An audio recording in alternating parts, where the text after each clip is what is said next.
বিশ্বকাপ জয় প্রসঙ্গে চ্যালেঞ্জকর মন্তব্য নেইমারের। বিশ্ব ফুটবলের সবচেয়ে মর্যাদাপূর্ণ প্রতিযোগিতা বিশ্বকাপের চতুর্থ আসরে খেলার স্বপ্ন ব্রাজিলিয়ান সুপারস্টার নেইমার জুনিয়রের, কিন্তু তিনি জাতীয় দলের বাইরে আছেন 2 বছরেরও বেশি সময়। এমনকি বিশ্বকাপ স্কোয়াডে থাকবেন কিনা তা নিয়েও রয়েছে অনিশ্চয়তা।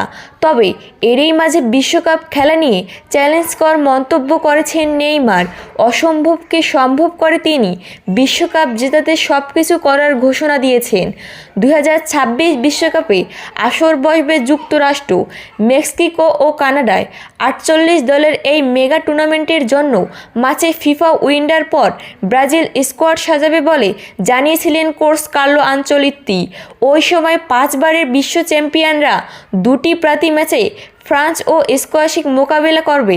সেই 2টি ম্যাচ দেখে বিশ্বকাপের জন্য চূড়ান্ত স্কোয়াড সাজিয়ে ফেলতে চান ব্রাজিল কোচ, কিন্তু এখনও ইনজুরিতে থাকা নেইমারের সেখানে জায়গা পাওয়া নিয়ে অনিশ্চয়তা রয়েছে।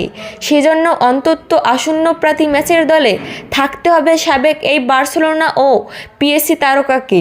জাতীয় দলে ফেরার বিষয়টি অনিশ্চিত হলেও নেইমার নিজে যেমন স্বপ্ন দেখেছেন, তেমনি ভক্তদের স্বপ্ন দেখানো থামাননি। একেবারে অপ্রত্যাশিত এক মঞ্চে তিনি সেই স্বপ্ন প্রকাশ করেন। সাও পাওলোর জনপ্রিয় সঙ্গীত আয়োজন তরন্দেজে মঞ্চে অতিথি হিসেবে উঠে হাজারো দর্শকের সামনে মাইক্রোফোন হাতে নেননি নেইমার। সেখানে তিনি বলেন, আমরা ব্রাজিলের বিশ্বকাপ আনার জন্য সব কিছু করব, সম্ভব আর অসম্ভব সব কিছুই। যে জন্য জুলাইয়ের বিশ্বকাপ শেষে তোমরা আমাকে জিজ্ঞেস করতে পারো, আঞ্চলিক আমাদের সাহায্য করুন। বিশ্ব ফুটবলের সবচেয়ে মর্যাদাপূর্ণ প্রতিযোগিতা বিশ্বকাপের চতুর্থ আসরে খেলার স্বপ্ন ব্রাজিলিয়ান সুপারস্টার নেইমার জুনিয়রের, কিন্তু তিনি দলের বাইরে আছেন 2 বছরেরও বেশি সময়।